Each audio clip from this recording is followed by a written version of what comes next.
I was gonna be like, that's because it's a blizzard. These are pretty. You eat the cookie out of yours? No, I got cookies in the room back there when I went. Hello, everyone. Thank you so much for being here. My name is Duha Nader. My pronouns are she, her. I'm the chair of Equal Voice Calgary. I'm thrilled to kick off the panel portion of our She Governs event. First, I would like to begin with a land acknowledgement. I'm giving a land acknowledgement today as a first-generation immigrant and settler of Middle Eastern ancestry. I have spent most of my life on this land and grateful to be here. On my commute every day to work, I see beautiful rocky mountains, and I feel so lucky and grateful to see that gorgeous skyline. I'm thankful for the stewards of this land who have preserved the mountain's strength and beauty for us and future generations to enjoy. In the spirit of respect, reciprocity, and truth, we honor and acknowledge Mohkinsis and the traditional Treaty 7 territory and oral practices of the signatories of Treaty 7 nations, including the Blackfoot Confederacy, the Siksika, Kainai, Piikani, and the Emskapi Piikani, as well as the Iarhe nations, the Chiniki, Bearspaw, and the Goodstoney, and the Tsuut'ina Nation. We acknowledge that this territory is home to the Otipemisiqua Métis government of the Métis Nation within Alberta, Districts 5 and 6.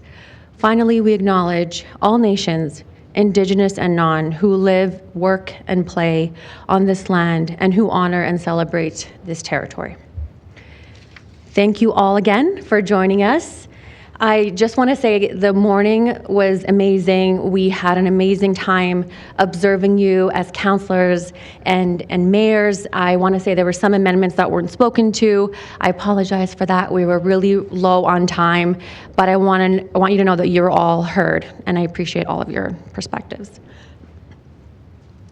So for those of you who are not familiar with Equal Voice, we are a multi-partisan organization who works to advocate for women and gender diverse individuals elected to all levels of government. This is our 5th year hosting the She Governs event in collaboration with the City of Calgary. We are so grateful and proud to continue this excellent program that serves to encourage young women and gender diverse youth to be more politically engaged. The objective of today's panel is to listen, learn, and ask questions of the women who sit as mayor and councillors in the City of Calgary. We have Mayor Jyoti Gondek, Councillor Sharp, Councillor Wyness, Councillor Meehan, and Councillor Penner, all joining us today. First, I want to start off with allowing them the opportunity to just tell us a little bit about them. So I want to have maybe Mayor Gondek start and just tell us a little bit about you and your journey into where you are today. Well, hello, everybody. I mentioned this morning that my dad used to say I should be more involved in politics, and I said that's for old people, and look at me now. It is kind of funny because I never envisioned myself being in politics. I never thought I was going to be the mayor. My journey to get here was a very fortuitous and weird one. As a kid, I always thought I was going to be a journalist, and then I wasn't. So I became a sociologist, and then I worked in marketing, and I went from working in marketing to doing some really cool stuff in social responsibility because I studied that while I was in university. I started my own business. Then I went to work at the university while I was working on another degree, and I just had all these cool, weird experiences that taught me a lot about what it means to care about the place where you live. And then I volunteered with community organizations to understand how to build stronger communities. And then I came here to the city to volunteer on a couple of committees. One was called Calgary Planning Commission, where we looked at people who were bringing forward ideas for buildings or for making communities. And I learned a lot in the 4 years that I served there. And I looked back at my life in 2016 and thought, I have done some pretty cool things, and I've spent a lot of time really interested in city building. And I've been doing it sort of as a volunteer and somewhat professionally, but what if I combine the two things? And that's when I made the decision to run for council. So in 2017, I ran to be the Ward 3 councillor, which is where Councillor Meehan now serves. And I spent 4 years on council doing amazing things with colleagues. And I decided at the end of 2020 to run for mayor because I thought our city needed to move forward in a way that showed the world that we are welcoming and inclusive and we embrace diversity. And the people of Calgary had faith in my ability to do this work. And I'm proud to wake up every day and do this job, especially with all my colleagues who are gathered here today. Thank you, Mayor Gondek. I'm going to now go to Councillor Sharp. Hopefully this works. Thanks for being here. Thanks for inviting me again. So I kind of have a weird journey of why and how I got here. Never in my wildest dreams would I think I would be in city politics. I grew up in the construction industry and never I thought I would be working in the construction industry. I went to university to be a teacher. And in 2000, my mom was diagnosed with cancer, so I came back to run the family business for 5 years. And then while I was in university, I met my husband, who was also an entrepreneur. So we were doing a couple of things at the same time, going to SAIT, running business, and just trying to figure out the next path forward. So I didn't end up being a teacher. So after a couple of years in the construction industry, things were getting a little bit quieter. I decided to put some of my efforts that I did at SAIT into getting a job maybe in municipal government. So I actually worked at the third floor of City Hall for a year and a half before I moved kind of up the chain into bylaw and ended up in city manager's office in 2017. So through all that and running my own business, having the public and private sector experience, I kind of got tired of the bureaucracy, and it was time for me to make a decision after 20 years. So I quit my job completely and ran for Ward 1 councillor and successful sitting here. And what I love about it is understanding the intricacies of inside City Hall and bringing my private experience is really just cutting red tape and challenging status quo. So happy to be here as the term continues, and happy that I'll be able to answer any questions that you guys might have as well. Thank you, Councillor Sharp. I'm going to go to Councillor Wyness. Thanks. I think you'll notice the trend probably of all of us. We never expected to be here. We just enjoyed life and took the challenge that was before us. I was someone that was more of adventure focused in my 20s. My husband and I decided to sail the Caribbean Sea and through the Panama Canal with our dog on a small boat. And that really set me up for adventure. I got to explore government structures from a different perspective. It is very different checking into a country through the port than it is coming through the airport. And so when we came back, we were just trying new things, and this opportunity came up. I was 6 months pregnant when I first ran for office, and I was like, well, the representative I've had wasn't representing our community, and pregnancy shouldn't stop you from trying anything. And I went out there and I almost won $6,000, 6 weeks, and about 1,000 votes I lost by. Continued on. 4 years later, I came back. This time I campaigned with a baby on my hip the entire time and a toddler, and that election I won. And so it was about making our community better, engaging in difficult conversations, because the second campaign was post-COVID. So we had a lot of conflict in our community where we had to engage in conversation and make it safe to disagree. And I had so much fun at the doors talking to the community and making it safe for people to share their opinion. And I think my community liked that. And now I sit here before you, looking forward to answering all of your questions. Thank you, Councillor. Councillor Meehan. Thanks, Duha, and hello, everyone. Great to see you all here. Also, I had to laugh, Duha, when you said that some people didn't get to put their amendments forward. There are procedural ways that can happen in council too, so I think you got an authentic experience if you didn't quite get to do your thing either. It happens.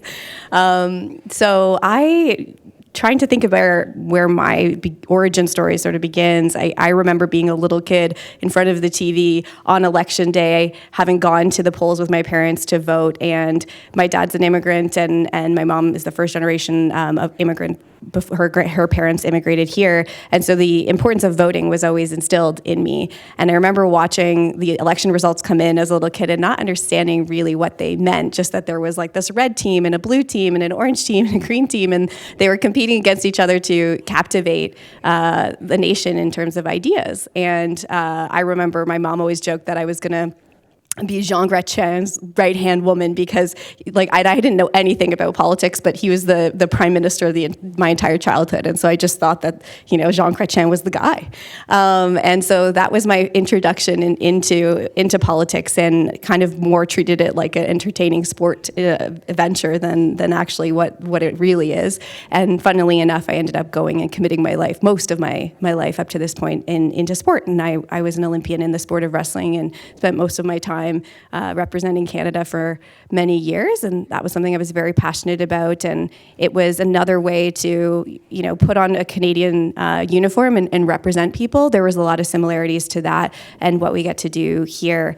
I was never sure that I was going to end up in this role, but I did do some education related to municipal government and public policy, and that was something I found really fascinating. And one thing led to another, and I decided to run for city council. And what I love about this job is that I feel like we get to have an outsized impact on the future of our city. And so whether that's transit planning or parks and recreation or economic development or how we're going to have a great downtown or culture and entertainment district, all these really important things that a society should have, we get to have a say in those things and represent our constituents and their variety of opinions that they have. So I've really enjoyed it, and look forward to answering all your questions.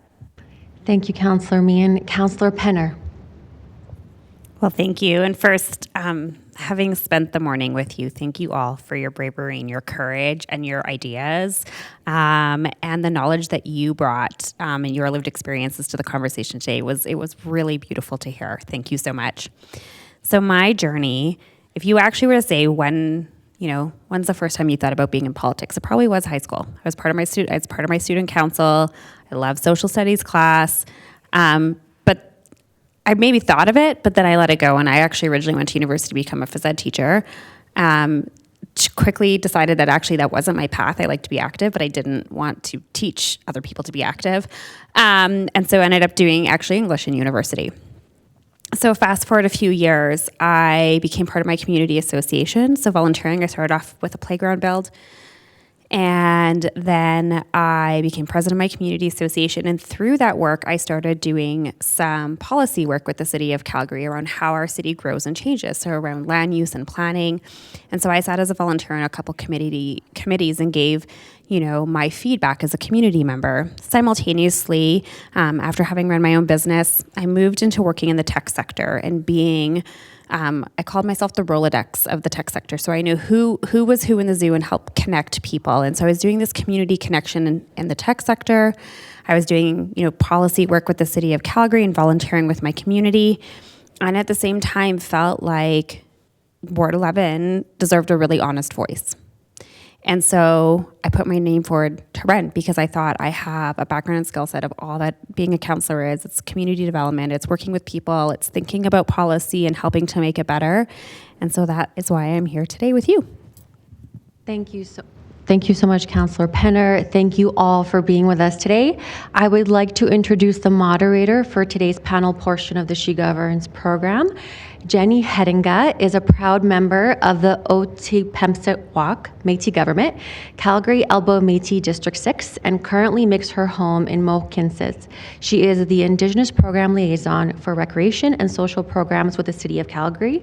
Her work focuses on bringing Indigenous and non-Indigenous communities together to promote truth and reconciliation through her research, workshops, and program development for Calgary after-school programs. Jenny has a Bachelor of Arts degree in criminal justice and a minor in psychology from Mount Royal University, and completed her practicum at a women's correctional facility with the Calgary John Howard Society. While working with McMaster University, Jenny completed research on the relationship between resource development and projects and the MMIWG Plus crisis in Canada. And her work has been published in the Spectrum Interdisciplinary Journal. Prior to working with the City of Calgary, Jenny was a policy analyst with Canadian Heritage supporting the Indigenous audiovisual sector. Jenny is a lover of all things outdoors and spends her free time hiking, backpacking, and rock climbing and traveling. Over to you, Jenny. Thank you, Duha. Thank you also to all of our counselors here today for your brief introductions. It's really cool to see how you started in this journey and how it brought you to working with the city and working in government. I know for myself, I didn't really anticipate myself working for the city either, so or the federal government. So I think it's helpful for these young individuals here to hear those stories and how you might not always know where you're going to end up, but you're going to end up where you belong. Again, thank you, Duha, for the introduction. I just want to say Tanche, Ani, in my own language here today. As she has mentioned, my name is Jenny Hedinga. I use she, her pronouns. And as mentioned, I'm a registered member of the Otipemisiwak Métis government here in Alberta, within the Battle River Territory under District 6, previously known as Region 3. I'm also, my family is not originally from the Treaty 7 area, so I always like to mention that I'm just very grateful to reside here in the Treaty 7 territory, here in Mohkinstsis. With that being said, both my parents are actually Métis, so I'm very proud to represent them and to show that, and to be here today. In my culture, we also share our family names, especially for those that are Métis. So mine are the Gaudry, Pelchier, Ducharme, Lamarand, Chartrand, and Catchaway. Due to the impacts of colonization, much of my culture was lost as my family had to silence themselves for their own safety. And those impacts I'm talking about are ones that many Indigenous people struggle with, so residential school. My great-grandmother was a survivor of the residential school system. My grandmother was a survivor, and still is today, a survivor of the day school. And my mom is a proud survivor of the 60s scoop. So as mentioned, a lot of that culture was lost for me, and so I'm grateful to now be on that path of learning and growing and actually bringing that culture into my work. So with that being said, I'm extremely honored again to represent my community while supporting the She Governs project here today and to be your panel moderator. I really want to just, before we start, to encourage more young women to take part in politics, to be proud of who they are, to advocate for their stories. Each one of you here has a very important story and background and families that are supporting you. So I really want to encourage you, no matter where you're from, that you belong here. And a good way of advocating for these stories is through engagements like local politics today. And so let's dive into that. How does that look today? So to break the ice, I think I would like to start by asking each of you panelists here today a question, so we can kind of just get it started. And then after that, I would really like for you all here today to come up and ask a question to our 4 counselors here and our mayor. So you'll see there's a microphone here. As soon as you have a question, please just come up to the microphone and don't be shy. But yeah, let's get started. I'm going to start with Mayor Gondek. So my question for you today is, how do you balance asserting your authority while remaining open to diverse perspectives? It's a really good question, and it's something that we all do in our work every day. There's power that comes with this position, and it's important to recognize that, but not abuse it. So when we are speaking with members of administration, when we are speaking with our own staff, when we're talking to citizens, it's really important to remember that we are public servants and we were elected to serve the people. And so it's important to make sure that we treat people with respect and we listen to what they have to say and we understand their perspective. At the same time, sometimes you do have to say, you know, I get it. I can understand where you're coming from. We will probably agree to disagree on this item because this is how I feel about this particular issue. And that's why I made the decision that I did. Or, you know, with administration, you might say, you know, I appreciate that this is your perspective and your recommendation, and I respect the fact that you are the expert. I disagree with you, but I do respect what you're bringing forward, right? Like, there's ways to do this. I think probably the most important relationships and the ones that are sometimes the most difficult to manage in a civil way are the ones that we have with each other when we disagree on an item. When we're up there debating something and we disagree with each other, it's easy to get caught up in the moment and to get, a little bit angry or to, use some pretty harsh words. And it's important to remember that the public is watching, that all of you are watching, and that our families are watching. And so having that civil discourse with each other really teaches us how to engage in a meaningful way and yet still be respectful of other people's opinions. And the same goes when the public comes to speak to us. Sometimes people will come up to the microphone and say some things that are kind of wild. And, you have to understand that you don't know where that person is in their life at that particular point in time, what they're going through, and you have to let them have their say and, just say, okay, thank you. If they're being disrespectful, obviously you have to ask them to move on to being more respectful. But it's just that balance of knowing that the things you say and do are being watched by the public who elected you. So it's sometimes a little bit tricky because we're still human and we have emotions, but it's important to make sure that we're trying to be level at all times. Wow, that was very insightful. Thank you, Mayor Gondek. I really like how you spoke to the differences that we might have politically between the different constituents, or in this case, the different councillors, but acknowledging that those relationships are actually the most important, because at the end of the day, each of you here are working to support towards the same goal, right? We all want to support the people that we work for. So thank you very much. My next question is for Councillor Mian. So my question for you today is, and maybe before you start, could you also speak to your ward and maybe just explain kind of what area that is? I think it might be helpful for the participants so they can say, maybe they live in that ward and they can really connect to you that way. So my question for you is, recently on Twitter, you've been emphasizing moderate politics over sensationalized media and sound bites. Could you please elaborate on this stance and share why it resonates with you? Yeah, thank you. First of all, I represent Ward 3, which is North Central Calgary. So it's the communities of Sandstone, McEwen, Hidden Valley, Country Hills, Harvest Hills, Livingston, Carrington, Panorama, and Coventry. Did I get them all? I think so. I'm looking at Jyoti. She used to represent there. That's a really good question. And to be honest, trying to have good nuanced debate on Twitter is probably my first error. But I think it's really critical, because if you think about, certainly in my lifetime when I was growing up, we had one family computer and dial-up internet and one local newspaper.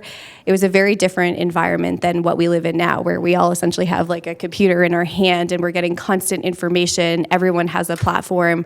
And with the algorithms and just the tone of discourse and the rapid change that we're going through, it's very disorienting for people. It's scary for people. And I think there's a lot of political runway and leveraging differences. And I really try hard to keep us focused on the issues and on the things that we have in common, because the reality is we still share far more than we actually disagree on. And so it's something that I keep sort of banging the drum on, and I think it's important that we continue to do that because of all of the change, and not necessarily lead into the temptation of divisive politics, but it's an uphill battle for sure. Absolutely. Thank you so much, Councillor Mian. Again, another really great response. I think it's also very relevant for the younger generation stepping into politics. So I really appreciate you providing that insight into, having a safer space for arguments and decisions to be made. So my next question is for Councillor Penner. My question for you today is, and please again, if you could share your ward, in a role that often requires reactive decision making, how do you prioritize forward-thinking initiatives? Yeah, thanks for that question. So my ward, so I affectionately say that it is sort of between Chinook Mall and South Centre Mall. So those are kind of like north-south boundaries. My east boundary is 24th Street Southeast, so the industrial area, and then my west boundary is Satina. So I'm really grateful to actually have them as what I call my neighbors. So how do I balance it? It's true, we can be reactionary, and sometimes that is the fault of government, and that we're not always able to predict what's coming down the road, but we do our best. And one of those areas I actually think that we probably have failed is in technology. That being said, the things that help me look forward are actually my own kids. So I have a 10 and a 13-year-old.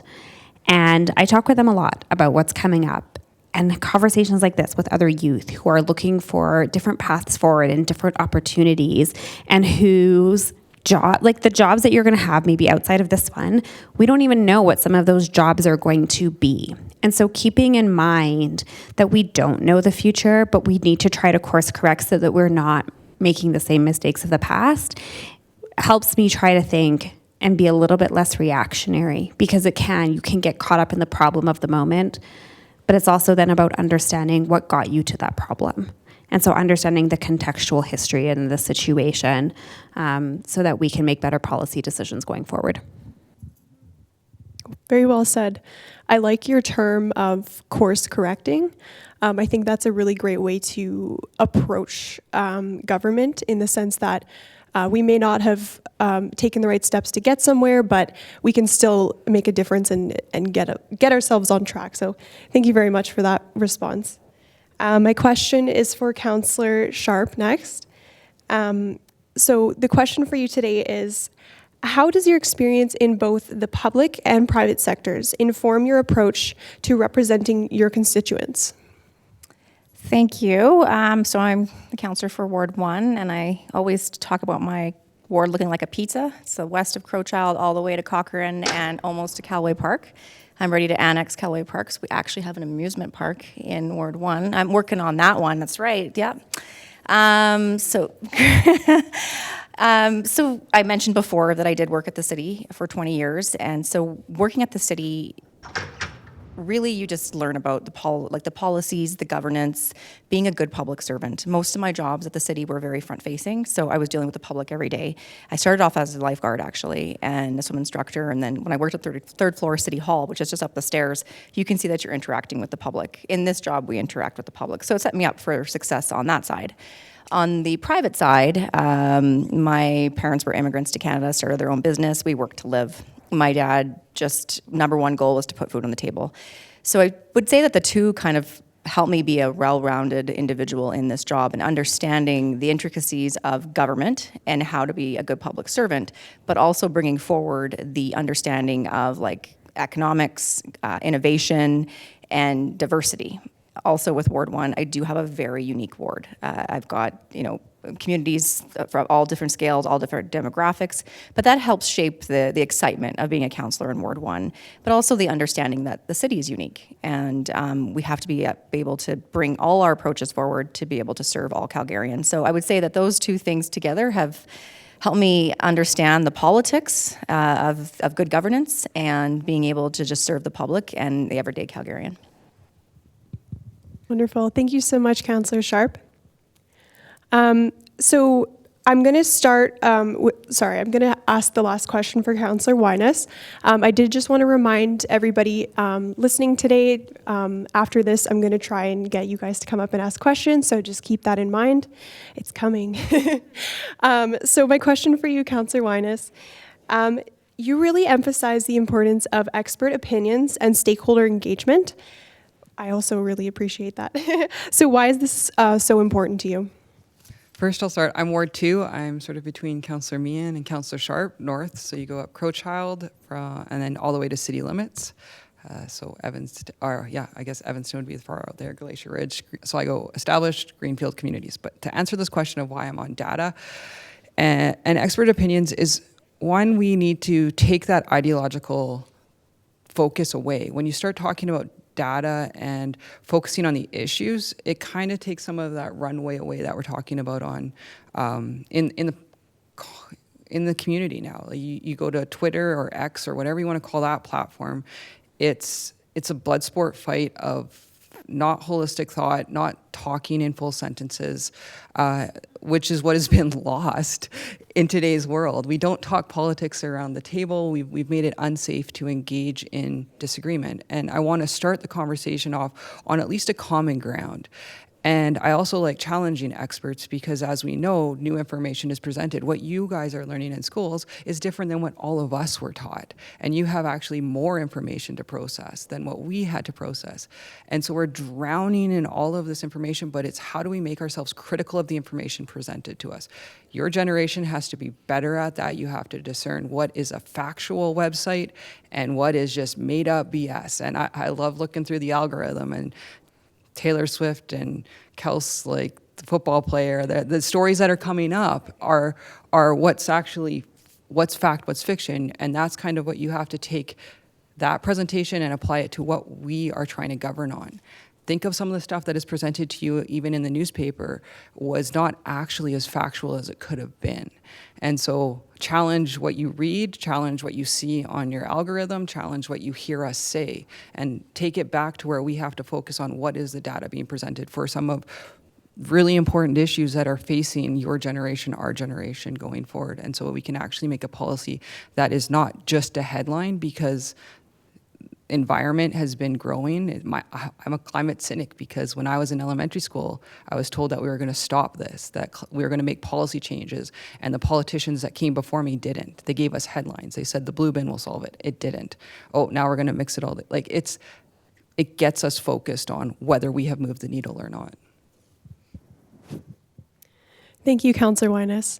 I appreciate your reference to maybe the generational differences between, again, those coming into politics now and those of you that are in leadership today, in the sense that there's different levels of understanding with globalization and increases of access to that knowledge and those experts. I think that's really important to note.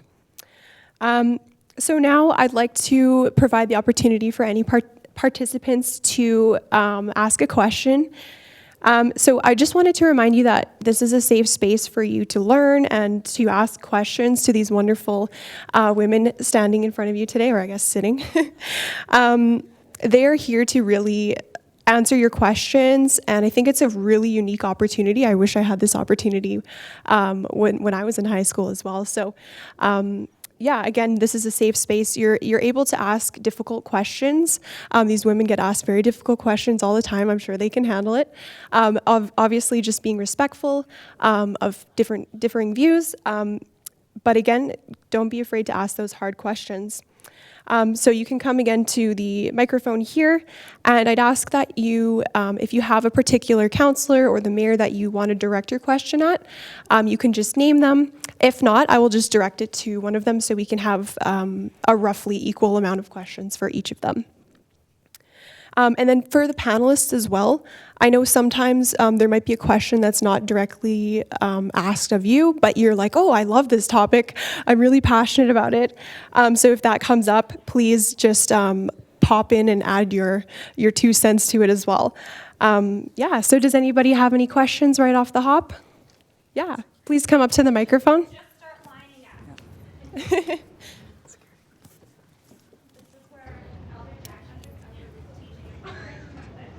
Absolutely, great point.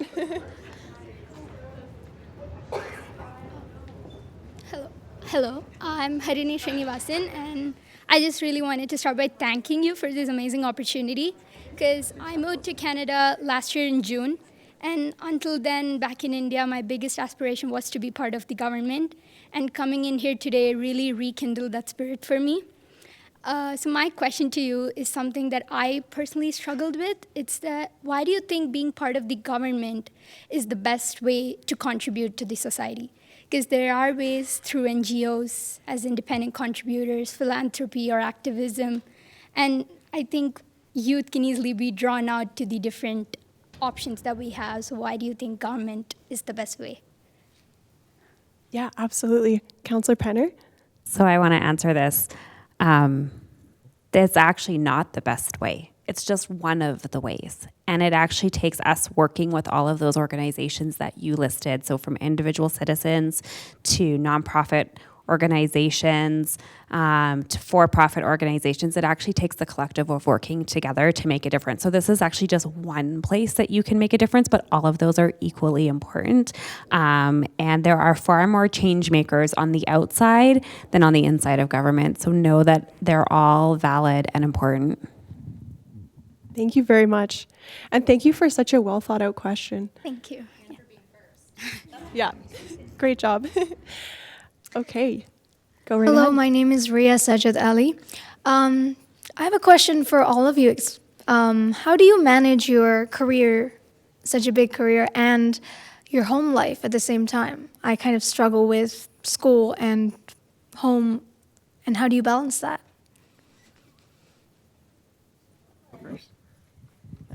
No, you go first. That's a good question. Balancing home life and work life. Well, as best as we can. I'll speak for myself, and I'm sure everybody has a different take on it.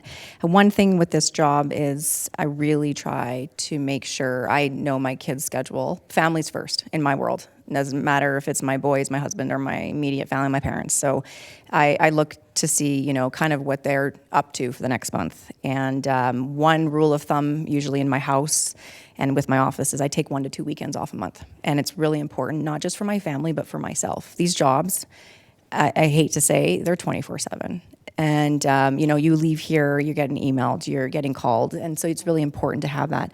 Having the balance and being able to delineate that and making boundaries not only makes you a better mom, a wife, but a better public servant. And one thing Councillor Penner said the other day in one of our sessions is, I think people sometimes forget we are human. And I have breakdowns. I try not to have them in public, but I do, right? It's at my kitchen table or whatever. I mean, I have them probably in public too, but I just don't admit it. But I think it's really important that you do that because it's for yourself.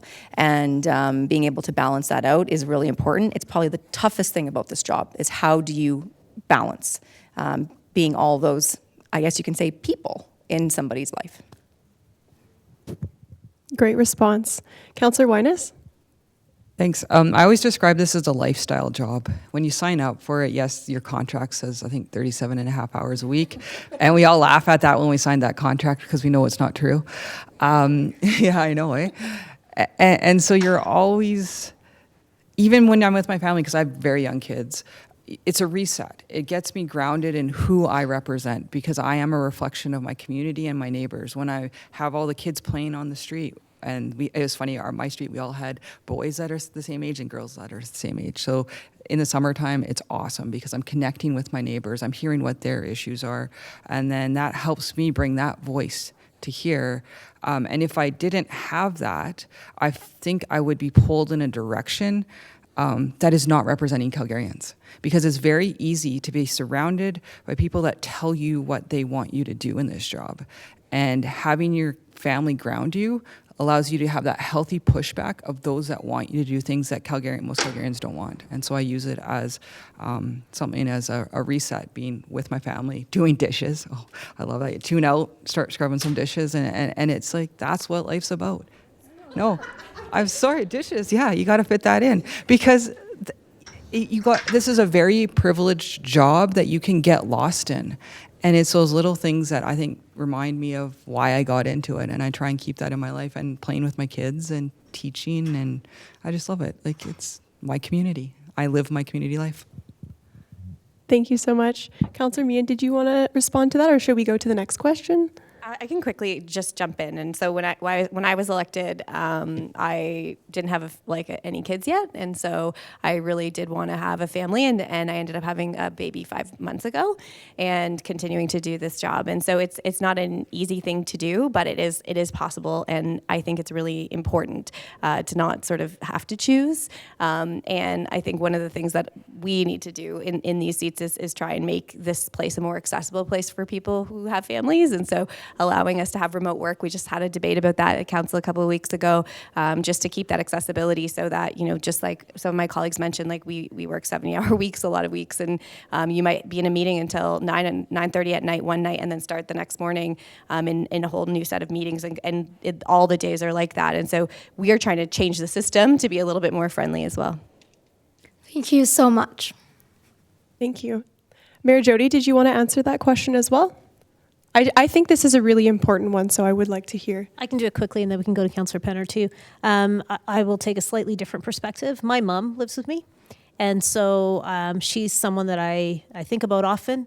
And someone over there said you are multiple people at any one point. So I'm a mother, I'm a daughter, I'm a spouse, I take care of my dog, I am, a colleague of all of these folks here, and I'm a public servant. And I can't switch those on and off. I am always all of those things at the same time. So I think one of the most important things to remember is that you have to treat the people around you with the kind of respect that you would want back. So when one of us has an emergency at home, whether it's a parent or a child or a loved one, and we have to run out of our seat and go and take a call and make sure everything's okay, the right thing to do is to cover for that person and say, you know what, Councillor Meehan had to step out for a minute, but this item is in her ward, so, let's put it on pause until she comes back or whatever it happens to be. If we treat each other like we're human, then we will get through this. And the idea of balance needs to be different when you're in roles like this. It's balancing who you have to be at that given point in time. Yeah, so I'll just add really briefly. One of the great things about this particular council and the makeup of this council is the majority of us actually are parents with young kids. And so we get it. We get when someone has to step away. We get when someone has to go take care of a parent. We have actually multiple people who are also taking care of parents or grandkids even for that matter. And so in that sameness, what Councillor Meehan talked about, we're more alike than different, knowing that about each other helps us all be supportive of each other. And it is the fact that we've, I think, added so many younger people and women with children that we are, as Councillor Meehan saying, we're changing the game. So it is by our very presence that we are changing what balance looks like, and setting those boundaries of when we're going to take time for our families and when we're going to take time for ourselves, because it is very critical and very important. Thank you. I find these answers very inspiring, so I appreciate. And also congratulations to Councillor Meehan for your child. What's their name? Jet. Jet. Oh, that's so cute. Okay, next question, please. Hi, my name is Dia, and from what I understand, leadership is an important quality that kids our age need to be developing, like in middle school or high school. So how did you all learn how to develop effective leadership qualities without being considered bossy or ignorant of others' opinions? Do you have a counselor or person that you would like to direct the question at? I'm fine with any responses. Okay. Why don't we go to Counselor Sharp? My kids were asking me that question. They'd be like, my mom says she's bossy pants, just like the story. So collaboration, you can be a leader, you can be a silent leader, and people don't even know. And they look at you and they gravitate. So without even saying a lot of things, you can be a silent leader and people and decisions will happen and decisions will be made. Growing up, I played a lot of sports. I played sports, individual sports and team sports. And so sometimes you are a leader at the sport and sometimes you're just the player to follow the leader. And so you can do that by being very respectful, collaborative, open-minded to other people's opinions. And the other thing is that all leaders continue to learn. And so you may not have the same opinion as someone else that's working with you, but being open-minded and respectful and understanding that their, I guess you can say, ideas are valuable and you can validate those and use them if you can. And if you can't, that's okay. But as a leader, make sure there's a couple of things. Respect, that's the biggest thing. 2, be open-minded. And 3 is just remember that you're continuously learning as a leader. You're never going to get it right, and admitting defeat once in a while is okay. That's very true. Great response. If no one has any additional thoughts. I'll keep it short. Just remember that for every word, there's an opposite. You can be called bossy, or you could use it, flip it, and it's assertive. People will use words against you to try and describe you as something you're not, and just understand who you are. Screw them if they don't like it. Amazing. Thank you so much for your question. Thank you. Hi, my name is Sanvi, and my question is, we feel the need to run programs like She Governs to encourage young girls to join political experiences. What do you think is the main reason that pushes girls away from these essential political roles?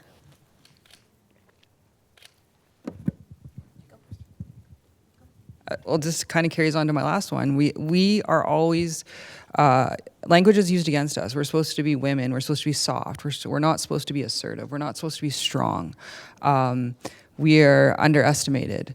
And so that keeps you out of it. You have to grow really thick skin in this job, because when a woman has a baby, that's expected. When a man has a baby on and is caring for it, oh, look how great he is. Well, we're multitasking and doing it. The expectation in society is something that we all have to push back on and say, you know what, that's your opinion. I'm happy with my life. I'm happy what I am achieving, and go with it, because we all want to achieve different things. We all have different goals, and it's important to respect what we want, as well as making the collective better through that. We're all gonna fail, and failure is an opportunity to learn and grow. And so don't look at the negative side of things, flip it to allow you to learn and gain strengths. I think it's building a little bit on what Jen just said too.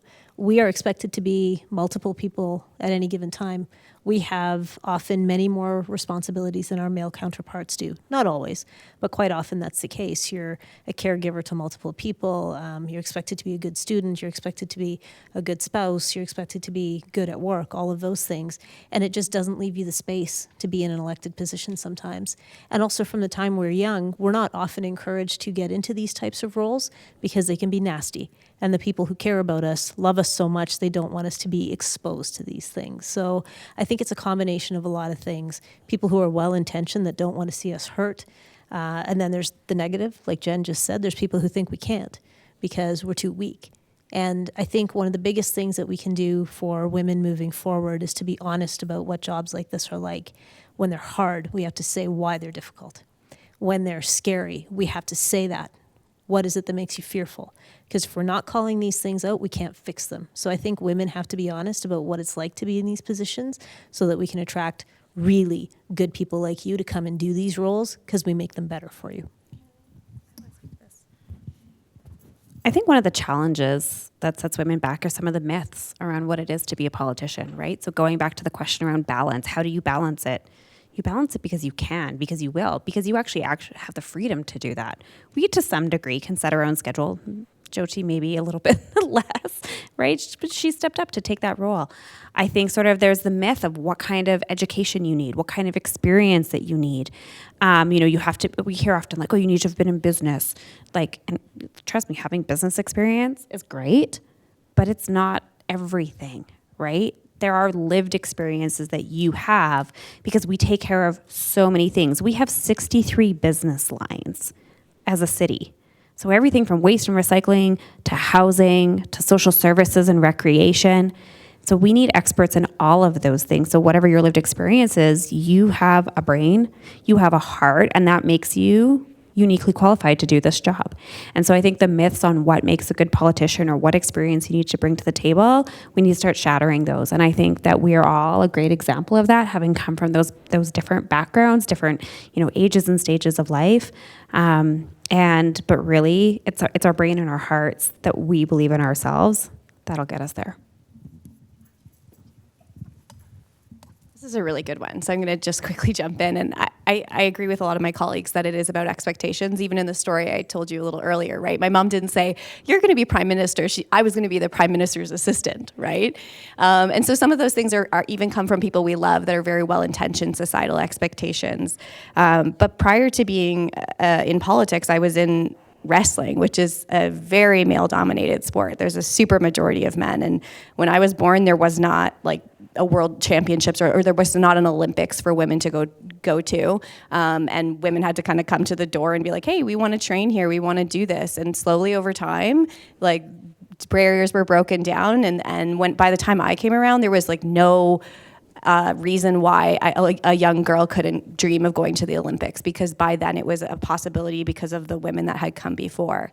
So I always tell the story that I've seen in other realms going from complete inequity to excellence within one generation.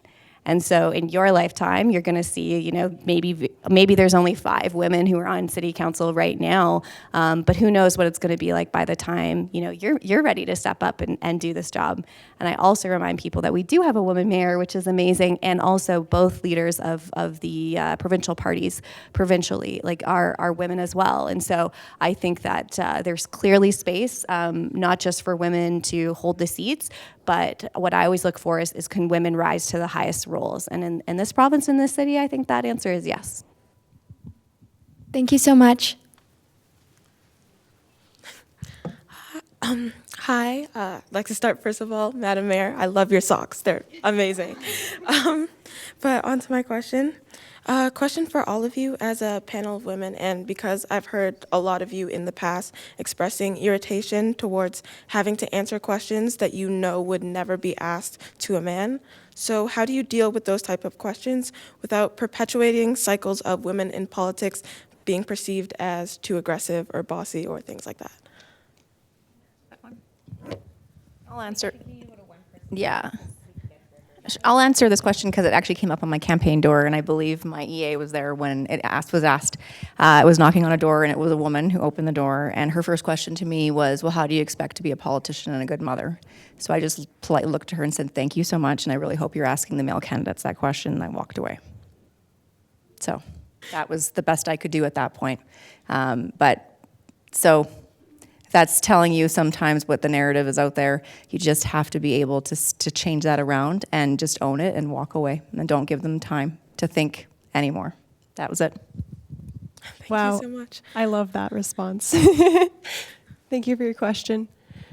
Before you ask your question, if you could please clarify if you want to ask anyone in particular, and if not, I will just direct it to someone so we can I really want to give the opportunity for every single one of you to ask your question. So this isn't directed to anyone. I was just wondering, because all of you guys said you guys didn't know what you wanted to be, and you guys just like found out after like a late time. How did it feel like going into that, and like what did it really cost you? Not like money wise, like what did it cost you guys to go from like that big jump? great question. Maybe Councillor Meehan, do you want to answer that? Yeah, I don't know. I guess one of the things I could tell you is I had actually just started a new job at Deloitte when I decided to run for city council. And it actually cost me the job because even though I didn't think that it would be a big deal to run for city council, as you all know now, the city of Calgary is an audit client of Deloitte's. And so it was a direct conflict. And so you're not actually able to be trying to compete for a job at the city when you work for Deloitte, even though I didn't work in audit. They just take that responsibility really, really seriously. And so I actually walked into my job on a Friday, and then by the end of that day, I had to decide if I was leaving that job. And this was 8 or 9 months before the election. It was just very, very new. And so that was actually a very significant decision for my family, because I thought I'd be able to work for quite a while up until the election and then take some time off to be able to run and see if I won. But now I was in it for 9 months, and so there was a very real financial cost for my family and for me. But I think I really believed in what I was doing, and you'll learn in life not everything is not always money or prestige or any of these typical things that motivate you. It's the things that you find really exciting, and I was in a place of privilege where I could pull it off, and so I did it, and that was the cost. That was I was more than willing to pay. Thank you. I know we said one person, but I actually have to really answer this. Okay. Because it's really true, and it's really hard to say, but it's really true. This job cost me friendships, because you bare your soul, you bare your values in a very, very public way on a daily basis. But I'm going to say the flip side of that. The people who've stuck around are the most amazing people that I have in my life, and the people that I've met who, both inside this corporation and outside, are amazing and fantastic. So there are trade-offs, but as long as you can keep your eyes focused on the good, I would say that. But it cost friendships, and that was really hard for me, especially coming and rooted from community. Thank you for your honesty. And also thank you for speaking to the cost for not just yourself, but your families. I think that's really important to note, as well as but it's also inspiring in the sense that you're able to make those decisions and see what's the most important to you when you step into this role. So thank you very much. Okay, hi, my name is Aliciana Kachua, and my question's not directed at anyone in particular, but I was wondering, as like representatives of Calgarians and leaders, how are you guys able to connect with people who have like conflicting views or ideologies from you? Anybody think this really steps out to them? Councillor Winus? I'll talk to anyone. Like, I've had phone calls with the community where they swear at me for the first 5 minutes, and then they had their release, and then we could start talking about the issue. And by the end, we were talking about gardening. Like, it's that willingness to say and understand that there is an emotional response. In today's political climate, there is politicians suck. Politicians don't hear me. Politicians don't listen. They're exerting power over us. Why can't I be able to access them? And they all campaign on being open and having conversations with the public. But with that comes an obligation to hear people who don't agree with you. And if you're only getting everyone saying, I agree with you, you have to ask yourself, what am I missing? Because when I speak to classes, I go, I can even do it in here. Do you guys all agree on one issue exactly the same? No. So then in this job, I go and do it at class after class, and in every room I'm in, not everyone will agree on one issue that I haven't even defined what that issue is. You know, you have to listen to other people and hear what their perspective is to then be able to connect the dots on how we, as a council who have different wards that are the size of cities, to find the commonalities to make the solution that everyone will feel like they lost a little bit, but feel like they won. And so you have to be able to open that door and your mind as an elected official to hear everyone's opinion. Thank you. Thank you very much. My question is most likely directed to Councillor Meehan. I understand that you were a professional wrestler on Team Canada and in the Olympics. I actually aspire to be in the Olympics and play for Team Canada for golf. On the journey right now on Team Alberta, but have you faced any discrimination on your gender or race, like through your career in sports as well as politics? So that's really cool. And I look forward to following your journey in golf. And so we'll have to connect afterwards so I can hear a little bit more about it. Like I said, wrestling is a sport where it's a super majority of men for most of my experience. And so when women started to come in to compete, at the end of tournaments, they would have like the best wrestlers would get awards. And for men, they were like most outstanding wrestler would get like this prize. And then women would be like given like the most beautiful wrestler, which was decided by men. And so like those types of things existed within my lifetime. And it's kind of wild to think that they've only just sort of stopped. So yes, I have experienced those things. And I think all of us have in this role, because we have as a society different expectations for women sometimes than we do have for men. But I think what I would say is I see that changing all the time. And so, you got to just keep fighting and pushing and know like who you never know who you're inspiring, right? One of the things that I think I really needed was I never saw young women really in politics. Like oftentimes you'll see women, but they might be a little bit older. And so I needed to be the person I needed to see in the world. And so sometimes it's going to have to be you. Thank you. Great response. Thank you very much. Hi there, I'm Sophia. Wait, am I just like, there we go. I'm in my final year of high school currently, so going off into the real world. And I hope to pursue some more politics like environmental sustainability and government policy and that kind of thing at the federal level.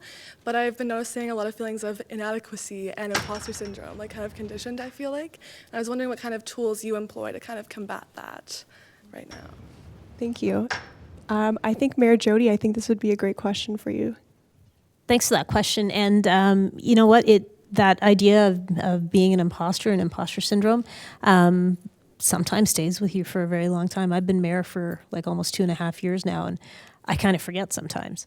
And sometimes I think, okay, should I really be the one to speak out on this? And it's making sure that you're surrounded by people who believe in you and people who don't always agree with you. Like, so to Jen's point, never surround yourself with people who only ever say, oh my gosh, you are the greatest. Surround yourself with people that are real, who know you and challenge you. because they're the ones that'll help you understand who you are and how good you are. And sometimes you just need to remind yourself that you are the person that people elected, and you are the one that they entrusted, and you are good, and you are smart, and you are capable. We are our own worst enemy sometimes, so surrounding yourself with positive voices is important, but also affirming who you are is pretty critical. Absolutely. Thank you so much. I appreciate it. Thank you, Mary Jody. Hi, my question isn't directed at anyone in particular, but I just wanted to say today's been an amazing opportunity and like a good first step into like the political space and the sort of city space. I was wondering if anyone had any suggestions for what a next step would be, like if you have any recommended volunteer programs or internships, things like that we could try and apply for. Yeah. Councillor Sharp, do you have? Follow your passion. And I say that because every role that you take on will teach you something. There's no one right step to this. I worked in retail and restaurant for a very long time, and that taught me how to talk to people that I would normally never talk to, and it taught me how to problem solve, and it taught me how to work in a team. I volunteered, it was at the Red Cross at the time, serving soup and drinks to people who had just given blood, and I got to hear their conversations and their stories about what motivated them to give blood. And so just being out in community in any way will introduce you to people. But I would say this, if I could I'll plug one spot. Youth Central. If you're not connected with Youth Central, get connected with Youth Central. They will help you find volunteer opportunities and a plethora of volunteer opportunities that fit with your schedule. There are opportunities for leadership within that group. So that's where, if you're like, but I don't know where to start, go to Youth Central. They're an amazing organization in the city who are helping youth get connected to causes that they're passionate about. Thank you. Wonderful, thank you. Hello, I'm going to direct this at Mayor Gondek, but probably anyone can answer this. You guys have to make a lot of tough decisions with big consequences each day, and I'm wondering how you go about doing that mentally in a way that makes sense and you don't get overwhelmed, and how you avoid decision fatigue. Decision fatigue. I love that. We make a lot of decisions on a regular basis, and some of them are really tough. And I think if you're the type of person who understands your values and what you believe in, you will make the right decisions. And if you look at the evidence and you think about the consequences of your decision, and if you are not so focused on getting reelected and you're not so focused on being popular, you will make good decisions, and it will be hard. People will hate you for it, and I don't use that word lightly. There's a lot of hatred in the world right now, and a lot of it gets directed at elected officials. The things that are said are nasty, and it will shake you. But you have to have convictions, and you have to believe in what the right things are. And it is not easy to make those tough decisions, but someone has to do it. And when you step up and you say, I'm going to be the one to do it, it's not going to be easy.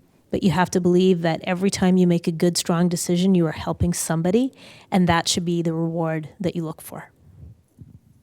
Thank you. Very well said. I'm Sam. This one is directed mostly at our mayor, but anybody could answer. What were some of the challenges you faced that were really unexpected that you didn't expect going into being a public official? I would like to have opportunities for everybody, so maybe Councillor Sharp, if you wanted to answer that.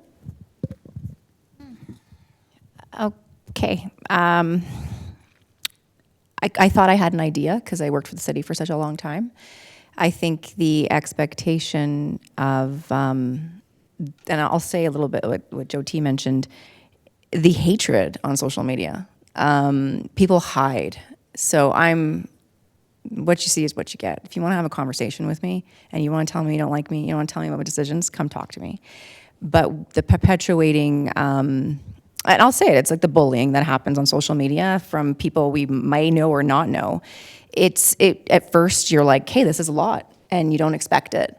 But then you just have to realize if they're not part of your circle, don't care. So I think that's what I didn't expect. I didn't expect how bad it would be. But now I kind of like become almost numb to it and know that, you know, it's not, if one of these ladies have something to say, we're going to say it to each other, right? And so that's really important.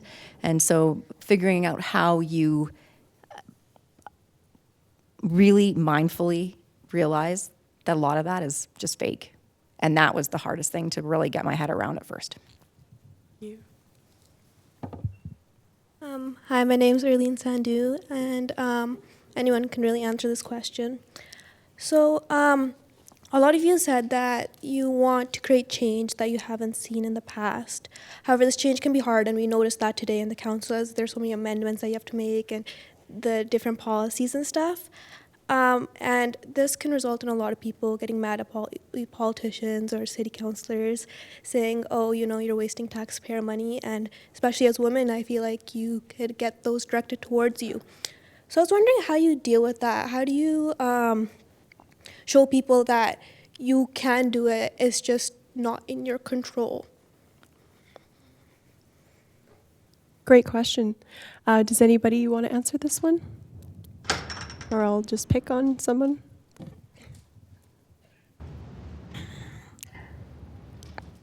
So when we respond to something, we're given an option of yes or no. Sometimes I wish it was a sliding scale, like I 60% support this. Because sometimes you don't. I see one of our other like former elected officials laughing in the audience, and without the context of why you supported or didn't support a decision, a lot of assumptions get made, and so we do our best, I think, to talk about it and why we do things, but it's not easy sometimes, and that's just you have to live in the discomfort sometimes of making uncomfortable decisions.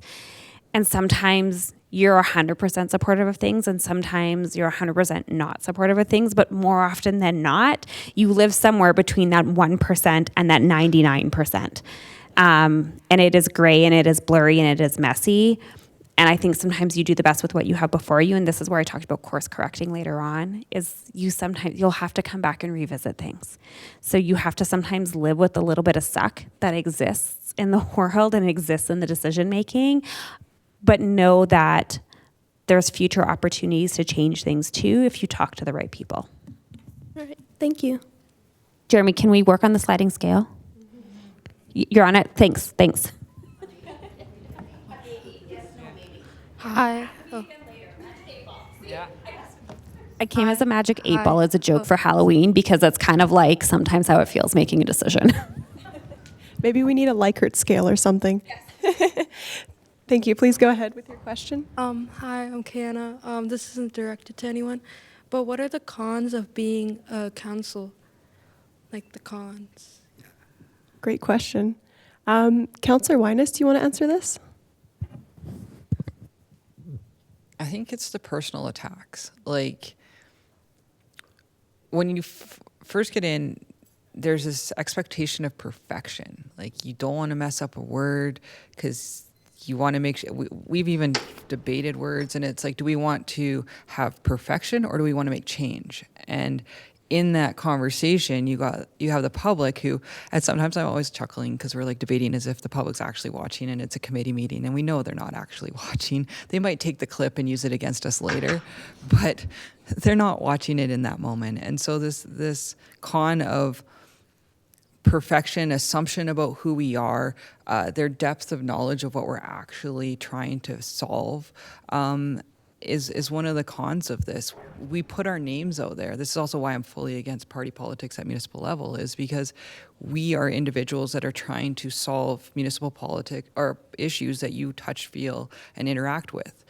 And it's our names that are out there. It's our family names that are out there. And we're doing the best we can, but people forget we're human, and I think that's the con. Thank you. Can I add a con that is not about personal? It's just that sometimes it takes a lot of work to get things going. Like sometimes just like not enough time and money for all the ideas that exist. And so sometimes it's actually about you have a lot of ideas and focusing on the one or two things that you think that you can accomplish. Because I don't think any of us have a shortage of ideas, like, and even collectively, and all the things we could do to make our city better. But there just isn't enough time and money to do it all, because we have to work within those restraints. So to me, that's sometimes the bigger con. Thank you, Councillor Prenner. So, with the type of job all of you have, with the different opinions and the difficult people, what do you do to unwind? Anyone can answer this question. I go first. Anyone? Maybe we can do a very quick speed round and just go across. So we can start with Councillor Meehan. Sure. I just try and figure out how to turn my mind off, because you can be doing something different, like washing dishes, but if your mind is still going about work, that's the hard part. So for me, I try to just trying to build a ritual when I come into the house and I take my shoes off and I put my bag down, just leave everything at the door. I try to go talk to my mom as soon as I come home and, listen to whatever she went through during the day and just give her some peace of mind that everything's going to be okay. And that helps me remember that I've got people that I need to take care of in addition to this job. I snuggle my dog, I exercise, and I quilt. So I'm just going to answer this question. I'll Not answer at this. the same time. Could you? Going to answer this question for all of them. They drink wine. I work out, I hang out with my boys, we play a lot of sports, and I have a 60-pound bulldog that takes over my life when I walk the front door. I cuddle with my kids, and I'm teaching my son, who's in kindergarten, to read. Thank you for your response. Very heartwarming. Please go ahead with your question. Hi, everyone. My name is Sanjana, and this is a general question for everyone. Even if you've noticed today, especially during the first model council, there were a lot of women that felt nervousness or they were overwhelmed to speak up and say things. And we had a counselor who had to come up and give us a motivational speech to get it going.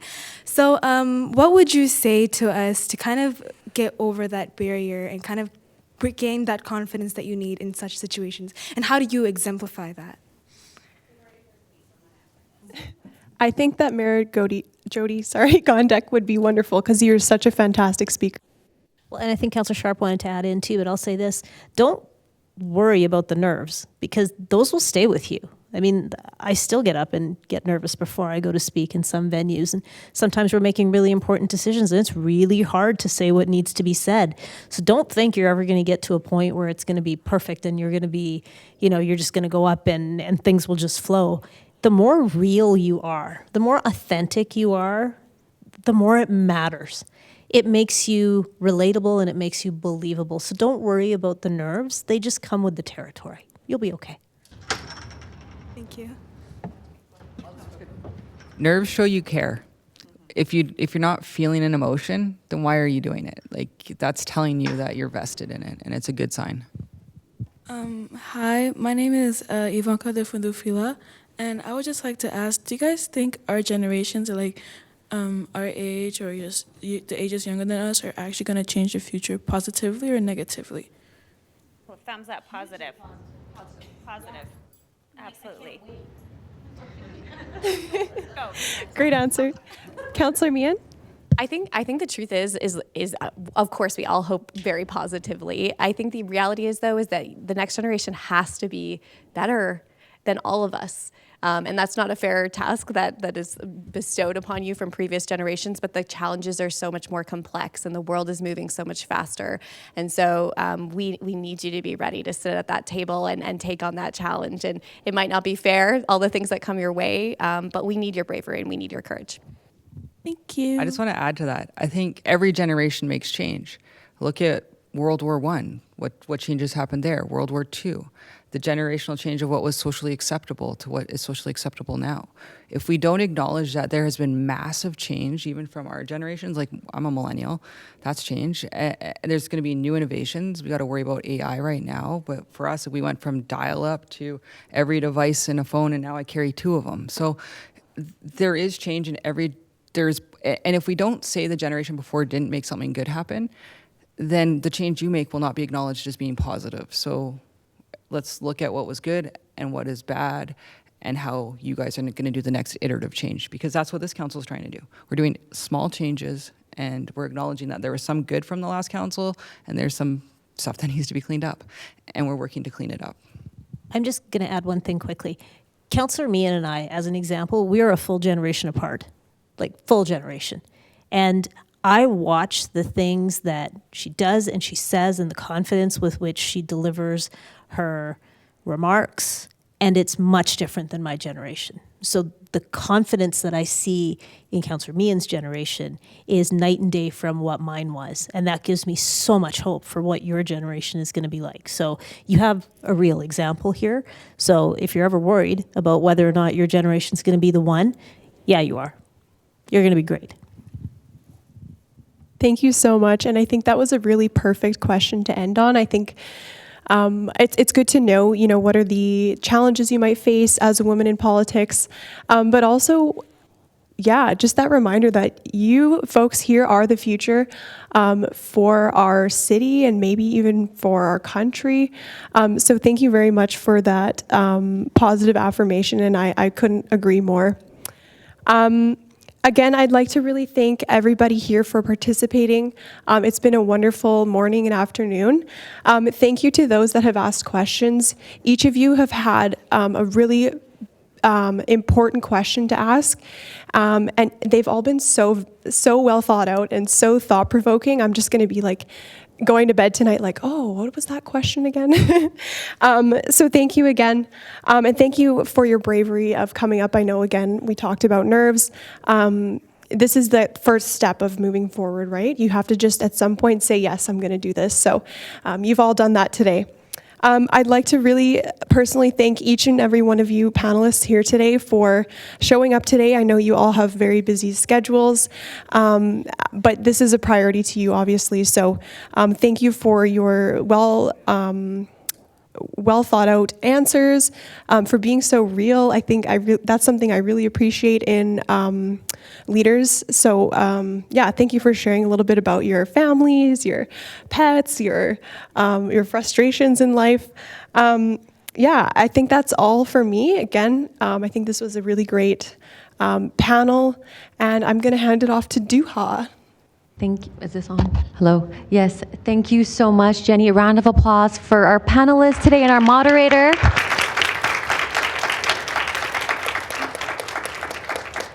Thank you so much to everyone who helped plan this event, to our amazing counselors and mayor, moderator Jenny. Thank you for being here. Thank you to the city staff for helping plan this event. It took us months and months to do this, and we're so proud to do it every year. I think I can speak for all of us when I say you inspire us. We're looking forward to what you do in the future, and we hope to see you sitting there in all those seats in years to come. And I just want to say we're going to be sending a survey around to the rest of you who participated to get some feedback from the event, and we'll be giving you an exciting prize. You'll be in a draw to win an exciting prize if you do the survey. And please remember to follow Equal Voice on your social media channels. If you want to reach out to us, if you want to come to an event, we're always here and we welcome you. So thanks again, everybody. Thanks for being here.